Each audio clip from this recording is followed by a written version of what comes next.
नमस्कार friends. PSSM blessings परिवार वडोदरा से मैं मीशा गुप्ता जेजी नाइट द्वारा लिखी पुस्तक रामथा द वाइट बुक के ऑडियो नंबर 14 में आप सभी का बहुत बहुत स्वागत करती हूँ। रामथा हमें ईश्वर के हमारे प्रति उनके निस्वार्थ प्रेम को समझाते हुए आगे कहते हैं, पिता कोई दोष नहीं देखता, वह केवल स्वयं को देखता है। पिता कोई असफलता नहीं देखता, वह केवल अपने अस्तित्व को सदैव के लिए अविरत रखता है। आप जीवन के फूल और यहाँ तक कि इसकी विभत्सता भी बनाते हैं, और पिता विभत्सता और फूल बन जाएंगे और फिर भी कभी दोनों का आकलन नहीं करेंगे कि कौन बड़ा है या कौन छोटा है। वह तो बस है। वह अस्तित्व है जो आपको आपके चुनाव के अनुसार उनके माध्यम से उसे व्यक्त करने की अनुमति देते हैं।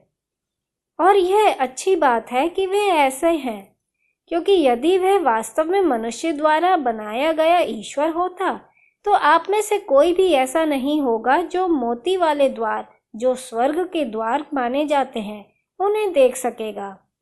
आप में से एक भी नहीं, क्योंकि आप में से कोई भी ऐसा नहीं है जो कभी भी मनुष्य द्वारा निर्मित इस ईश्वर की उम्मीदों पर खरा उतर सके। केवल आपने कभी अपने दृष्टिकोण और दूसरों के दृष्टिकोण की स्वीकृति के माध्यम से स्वयं का मूल्यांकन किया है। केवल आपने ही कभी स्वयं को असफलता का एहसास कराया है। अपने पिता से जो भी सत्य और वास्तविकता आप चाहते हैं, उसे बनाने की क्षमता के साथ आप अपने जीवन के एकमात्र न्यायाधीश हैं। केवल आपने ही कभी यह निर्धारित किया है कि क्या अच्छा है और क्या बुरा है, क्या सही है और क्या गलत है। फिर भी जीवन नामक अस्तित्व में कोई भी वस्तु इनमें से कुछ भी नहीं है। हर चीज उस अस्तित्व का एक भाग है जिसे सर्वशक्तिमान ईश्वर कहा जाता है। आपका निर्णय केवल एक भ्रम है जो आपने सृजनात्मक वास्तविकताओं के इस तल पर बनाया है। अपनी सीमित सोच में आपने सोचा है कि कुछ चीजें गलत हैं, वह बुरी हैं, किंतु वह सत्य का चयन आपका रहा है और पिता ने आपको इसे प्राप्त करने की अनुमति दी है। उनके सत्य को होने की स्थिति कहा जाता है। ईश्वर आपसे प्रेम करता है, चाहे आप कुछ भी करें, क्योंकि आप जो कुछ भी करते हैं या सोचते हैं, वह उस ज्ञान के माध्यम से आपके जीवन को बेहतर बनाता है जो आप उससे प्राप्त करते हैं। ईश्वर जानता है कि आप सदा के लिए हैं, और आप जो कुछ भी करते हैं वह कभी भी आपसे आपकी जीवन शक्ति नहीं छीन सकता। इसलिए जब आप इस धरातल से निकल जाते हैं और आप उन सभी बातों पर विचार करते हैं जो आपने अपने जीवन में की हैं और आप आगे करेंगे, ईश्वर तब भी आपके सभी आने वाले कल में आपसे प्रेम करते रहेंगे, क्योंकि वे वह आधार हैं जिसके माध्यम से आप अपना भ्रम, अपनी कल्पना, आपके सपने उत्पन्न करते हैं। अब ईश्वर अपने सर्वोत्कृष्ट रूप में क्या है? एक विचार। वह पिता एक आधार है जहां से आप अपना जीवन बनाते हैं, जो सभी तत्वों का सार और जीवन शक्ति है। एक व्यापक समझ में विचार है, क्योंकि विचार उन सभी बातों का अंतिम निर्माता है जो हैं, जो कभी थीं और जो कभी होंगी। विचार वह पदार्थ है जिससे सभी चीजें निर्मित होती हैं। जो कुछ भी है वह सबसे पहले विचार से उत्पन्न हुआ है, जो सर्वोच्च प्रज्ञता है, जिसे ईश्वर का मन कहा जाता है। क्या आपने कभी इस बात पर विचार किया है कि कौन सी चीज सभी चीजों को उनके अनूठे स्वरूप और आकृति में एक साथ रखती है? यह विचार है जो प्रेम नामक ब्रह्मांडीय सरेस है। यही सभी पदार्थों को एक साथ बांधे रखता है। वह सबसे बड़े पैमाने पर प्रेम है, क्योंकि वही पिता है।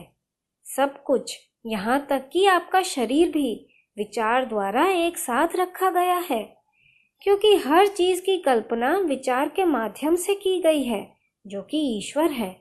और यह स्वयं के प्रति उस पिता का प्रेम है जो सब कुछ को अपने स्थान पर रखता है।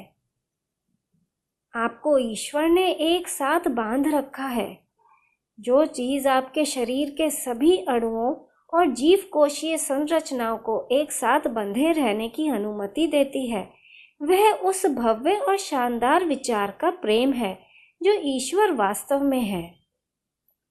विचार के बिना आपके शरीर का अस्तित्व नहीं होगा, पदार्थ का अस्तित्व नहीं होगा, कुछ भी अस्तित्व में नहीं होगा, क्योंकि विचार सभी जीवन का निर्माता और सहायक तत्व है। क्या आपको लगता है कि ईश्वर, वह विचार जो सभी चीजों को एक साथ बांधता है, एक मलिन और डराने वाली इकाई है? ऐसा नहीं है। पिता पूर्ण आनंद है, क्योंकि ऐसा होने का कोई अन्य उपाय नहीं जानता है। वह सभी जीवन रूप हैं जो एक दूसरे के साथ तालमेल बिठाकर कंपन कर रहे हैं, जिससे एक ऐसा स्वर निकलता है जो हंसी की दहाड़ जैसा लगता है। यदि आप ध्यान से सुनेंगे तो आप पिता का संगीत, ईश्वर की हंसी भी सुन सकते हैं। यह सबसे अधिक आनंद देता है। मैंने एक बार भी उन्हें रोते हुए नहीं सुना। तो ईश्वर क्या है? आपके अनमोल अस्तित्व का कारण? वह अद्भुत जीवन शक्ति जो आप सभी के बीच बहती और घटती है, जो आपको जोड़ती और बांधती है, जो परलोक और आने वाले अनंत काल के जीवन का वचन है। यह वह अस्तित्व है जो विचार है। यह चल रहे जीवन का सार है। यह वह अस्तित्व है जो उस सब से प्रेम करता है जो वह है। यह वह अस्तित्व है जो जीवन को प्रेम के माध्यम से जीने की अनुमति देता है। यह वह अस्तित्व है जो पूर्ण और संपूर्ण आनंद है। वही आपकी विरासत और आपकी नियति है। फ्रेंड्स, आज के लिए बस इतना ही। धन्यवाद।